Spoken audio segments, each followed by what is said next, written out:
kailangan pagpreno. Anong malalaman kung mag-half break siya? O bumabagal siya, Okay. di ba?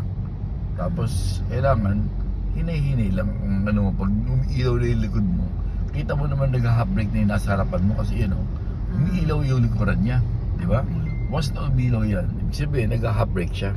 Then ikaw ready ka rin. Unless yung mga jeep minsan hindi na nagana yung ilaw nila sa likod eh. Pero pag lumalapit ka, ibig sabihin mag-half break ka na.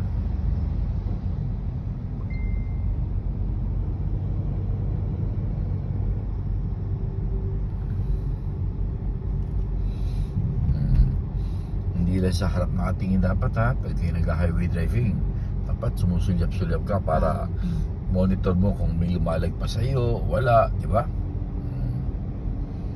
Half break lang, konti-konti lang. O, ika-half break ka, di ba?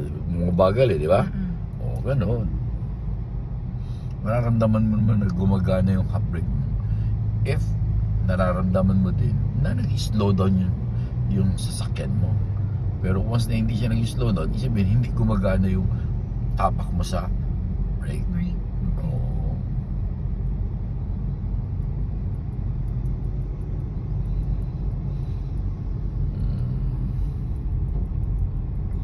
Control half brake na, hindi pwede yan. Then stop tayo dyan. Before the yellow lane. Yan. Kailangan hindi ka mag-stop doon sa yellow lane, ano? Yan yung yellow box na tinatawag, di ba? Na-open. Sabi nga, pag diyan ka nag-stop sa loob ng yellow box, may bawal na yun. Huli ka dyan, ano? Madakop ka dyan sa Magkano nga yung multa? 1,000? 1,000. Pag na-aksidente, magkano ang multa? Wala, babayad lang.